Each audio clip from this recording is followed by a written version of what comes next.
Nah, jangan dikira loh, para politisi kamaan, pimpinan partai yang jadul-jadul itu, orang yang masih peduli pada sistem demokrasi, ikut memprihatinkan keadaan politik di negeri ini. Dan Begawan kira semuanya itu menyesalkan tuh hadirnya Jokowi di panggung politik nasional. Utamanya 3 tahun belakang ini loh, yang carut marut. Mengapa harus menyesal? Ya sebab membuat politik itu jadi transaksional, nyang-nyangan, dol tinuku. Ala siapa yang punya kuasa, dia yang bisa mengatur segalanya. Kalau di pasar ya kayak pasar Klewer di Solo itu, harganya bisa dinyang, dinaikkan, diturunkan. Anda jual apa, minta dibayar berapa, yang sana punya kekuatan apa, minta kompensasi apa, ya gitu akhirnya. Ruwet bundet politik Indonesia. Nah, kondisi ini jelas bukan demokrasi yang benar. Apalagi kita menggunakan tuntunan demokrasi Pancasila yang sesuai cita-cita pendiri bangsa ini, founding father yang sudah memperjuangkan kemerdekaan bangsa ini. Bukan demokrasi Pancasila ini. Keresahan-keresahan dirasakan oleh beberapa tokoh, termasuk rakyat jelata seperti Begawan ini. Yang melek politik, tapi kalau yang nggak melek politik ya semacam para pemuja-pemujanya itu ngerti ini mung kuwi tok itu loh. Tidak pernah berpikir pakai nalar. Pakainya cuma mulut. Dan setelah Pak BY kemarin mengingatkan Presiden Prabowo supaya jangan ada matahari kembar. Sekarang ini ganti Ketua Umum Partai Nasdem itu Pak Surya Paloh itu menyuarakan ya hal yang sama tuh. Ada lontaran yang perlu kita renungkan bersama. Apa yang disuarakan oleh beberapa tokoh ini sama sebenarnya. Jangan sampai ada matahari kembar. Presidennya sekarang Prabowo bukan Jokowi. Dan Jokowi jangan mengganggu Prabowo. Itu mengingatkan tuh para pemimpin-pemimpin partai. Ingat loh, ini bukan soal Demokrat atau Nasdem, bukan soal Pak BY dan Pak Surya Paloh, tidak tentang siapa yang jadi presiden, apalagi bukan perkara kalah atau tidak jadi pemenang pemilu. Lawang mereka ikut pemilu bukan hanya kemarin. Ini memperlihatkan berbagai hal yang muncul, itu mesti diresapi, dipahami, dipikirkan. Jadi pertimbangan demi menjaga demokrasi. Lah usai Bu Mega bersuara, turut pula itu politisi-politisi lawasan mencerpati apa yang sedang diabaikan sama situasi yang berkembang kekinian. Aku yang gumun. Hanya dengan Jokowi dan Gibran negara ini jadi ruwet bundet itu. Ini juga karena para pemuja, para penjilat dan para relawan yang hanya pakai ini yang selalu membuat bundetnya negara ini. Yang disorot Bu Mega, Pak BY sama Pak Paloh. Ini bukan perkara berkuasanya Pak Prabowo, bukan. Tidak soal makan bergizi gratis, bukan pula perkara efisiensi anggaran. Ketiganya menarik benang merah yang sama tentang konstitusi politik kita yang amburadul, yang tidak kukuh, mudah berganti-ganti, mudah dipermainkan, dibeli dan sebagainya. Bahkan lembaga hukum yang terkuat saja bisa dibeli, bisa diorak-arik dan makin merusak fondasi NKRI. Nah, bilang Ketua Umum PDIP berbicara darurat konstitusi waktu itu, Pak BY bicara matahari kembar, Pak Paloh beda lagi nih. Pemilih Media Group itu menjelaskan demokrasi kita itu demokrasi kapitalistik, liberalisme. Bahkan dengan tegas menyebut demokrasi kita itu lebih liberal dibandingkan demokrasi di Amerika. Karena apa? Ya tadi. Ini masyarakat harus paham. Jangan cuma memuja tok. Pikirkan negara, jangan pikirkan perutnya sendiri. Nah, pandangan Begawan atas pernyataan Pak Paloh, entah mau dianggap gawe-gawe atau asal mengait-ngaitkan sama Jokowi, silahkan saja. Tapi andai kita mau jujur, begitu MK memutuskan ada perubahan syarat capres dan cawapres, di titik itulah konstitusi disebut disetir oleh kekuasaan dan itu rusak. Nah buktinya, usai putusan MK, Gibran pun jadi cawapresnya Prabowo. Mungkin kalau yang bersuara Bu Mega sama Pak Paloh, Begawan udahnya mereka kalah pilpres. Jadi wajar protes. Nyatanya Pak BY yang kita tahu Demokrat sejak awal mengusung Prabowo Gibran, ngapain ikut mengingatkan presiden? malah terang-terangan bilang jangan sampai ada matahari kembar. Di sini genah makin terbuka tuh. Cara Prabowo memimpin Indonesia masih banyak dicampuri sama Jokowi. Masih diintervensi, masih dipengaruhi. Penilaian Pak BY masih banyak dapat info dari anaknya yang jadi bagian pemerintah. Lah kok Mas AHY bersuara? Ya risikonya enggak ditendang nanti di resapel. Jabatannya bisa diganti. Makanya disuarakan sama bapaknya Pak BY yang sebagai mantan presiden. Padahal sudah agak lama loh. Suami almarhum Bu Ani itu diem. Berarti dia tetap memantau apa yang terjadi saat ini. Kudune Mas Ibas yang menyuarakan ini harusnya sebagai anggota DPR itu. Tapi mbok Mas Ibas ini saya angslup bumi. Nah ketua fraksi kok ya ora kritis itu loh, gak banyak suara. Lagi-lagi cah ragil itu ya mungkin pergerakannya politik sak geleme dhewe. Nah, persis tuh sama ragilnya Jokowi. Tiba-tiba saya kira tahu ngerti ngilang boning di, malah kadang-kadang muncul nantang rakyat dengan kaos-kaosnya. Balik lagi nih ke Pak Paloh nih. Ada hal lain yang dikritisi, yakni tentang putusan MK soal penghapusan presidensial threshold alias ambang batas presiden. Lah Nasdem itu sikapnya jelas, tidak setuju dengan keputusan ini. Wes matuk banget Pak Paloh itu. Lah Bengawan ya ngono kuwi sama. Lah wong meh milih seorang pemimpin negara kok tidak ada passing grade atau batas bawah. Lah kita meh cari karyawan, itu kan butuh pegawai, itu kan pasti ada syarat-syarat minimalnya, ada grade-grade-nya itu loh. Mau daftar P3K, pengen jadi ASN, mau melamar pegawai BUMN misalnya, kan ya kudu melu seleksi, banyak tahapan yang harus dilalui. Lah ini mau cari presiden, suara dukungan partai 0% itu. Ini MK yo piye ini.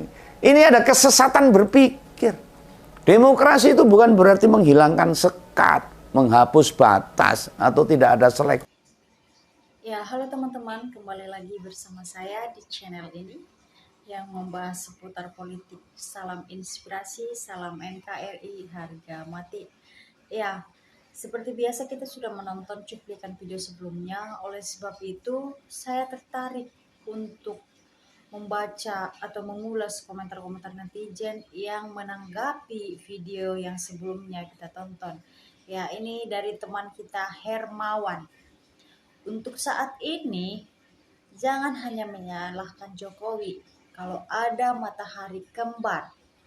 Ingat, Prabowo adalah penerus program-program Jokowi dan saat ini yang memegang kekuasaan eksekutif adalah Prabowo.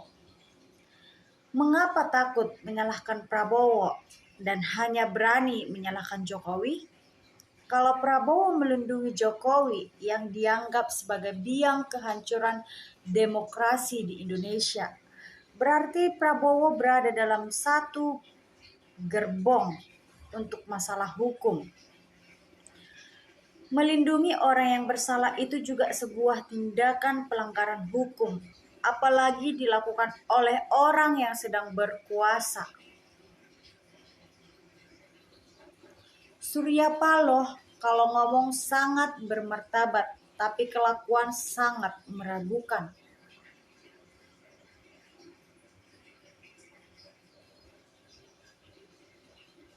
Negara Indonesia demokrasi rakus dirampok Jokowi, sehingga utang luar biasa enaknya Jokowi. Tinggalin utang luar biasa.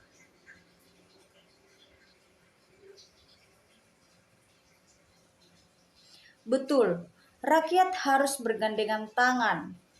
Jelasnya rakyat harus bersatu. Ya, kita lanjut dengan komentar teman kita dari Musli. Indonesia ini para pimpinan, parah banget. Prabowo Jokowi saling memuja, saling menyandera. Bagaimana tidak Prabowo tidak bisa mengambil sikap sebagai presiden. Buktinya Kapolri, Kejagung, dan para menteri titipan Jokowi masih berkokol di kabinet merah putih. Padahal selama ini ikut mendukung kebijakan Jokowi yang amburadul masih dipakai oleh Prabowo demi melindungi Jokowi. Sudahlah rakyat Indonesia, tidak usah banyak berharap ke Presiden Prabowo. Bagaimanapun juga yang menjadikan Pak Prabowo jadi presiden ikut campur tangan Jokowi. Rezeki diberikan oleh Agus Toto. Sungguh tiada tara nilainya. Terima kasih ya Allah atas berkat-Mu. Jelas-jelas Mulyono itu adalah pembangkang partai yang membesarkannya dan haus kekuasaan. Kok masih saja diberi panggung dan didewa-dewakan, miris dan jijik melihatnya.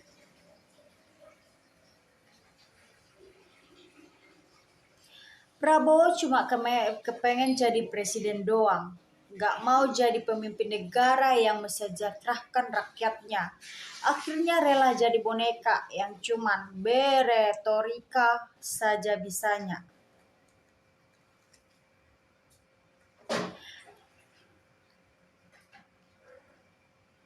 Dulu MK sangat sakral dan berwibawa di mataku. Sekarang semenjak diobok-obok sudah tidak lagi. Jadi sarang mafia seperti kepolisian dah kayak badut. Ini kesalahan partai-partai rakus akan kekuasaan sehingga jahat pun dianggap baik demi melanggeng kekuasaan tanpa peduli dengan nasib rakyat dan negara ini jadi rusak dan nambah buruk.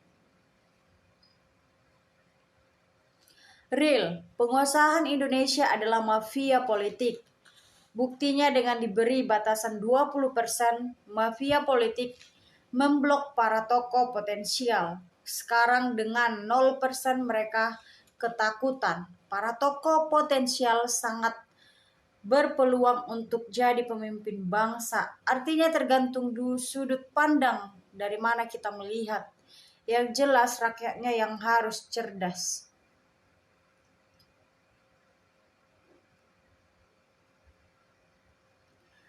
Reformasi jilid 2 terjadi mungkin sebentar lagi, lebih ganas daripada 96.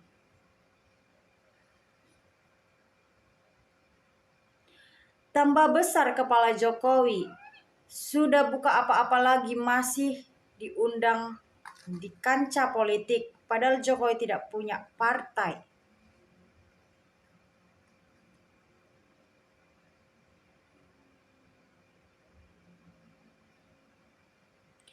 Anjur negoro kalau sudah off jadi presiden masih bisa kendalikan presiden yang sah dipilih rakyat untuk perutnya sendiri, bahaya dan matahari kembar. Pak SBY berkata agar jangan ada matahari kembar. Dikatakan memisahkan Pak Prabowo dan Jokowi. Diperingatkan bahwa tentang demokrasi yang sudah tidak berjalan benar. Malah dikatakan karena kalah Pilpres. Tidak sadar Pilpres penuh kecurangan. Malah kata Pak LBY 50% tidak sampai sasaran. Pilpres tahun 2024 amburadul. Kok bangsa menang? Sudah 80 tahun malah tambah rusak. Hutang besar, rakyat sengsara. Bangga apanya? Pidato presiden kok berkata adasmu. Pidato presiden menggelar tapi hatinya tidak bernyali. Gak berani nangani kasus-kasus yang menyengsarakan rakyat. Jika Pak Prabowo tidak lagi memihak Jokowi, dipastikan rakyat akan tetap dukung Pak Prabowo. Inilah namanya politik, saling sandra, makanya tidak ada akan kelar kalau tidak punya mental baru dan bisa menghentikan semuanya dan mulai dari awal. Tanpa ada keluarga Solo, sudah pasti negara akan adem. Ya, kita baca komentar terakhir dari teman kita Imankul. MK sudah benar menghilangkan ambang batas. Siapapun boleh mencalonkan jadi presiden. Kalau perlu perbanyak yang dari independen. Orang-orang dari partai politik rata-rata tidak dipercaya, rakus-rakus, dan berpotensi menjajah bangsanya sendiri. Orang-orang cerdas, berakhlak, dan kompeten malah banyak yang tidak mau terlibat dalam partai politik. Ya, sekian dulu komentar yang bisa saya sampaikan di video ini. Salam inspirasi, salam NKRI, harga mati.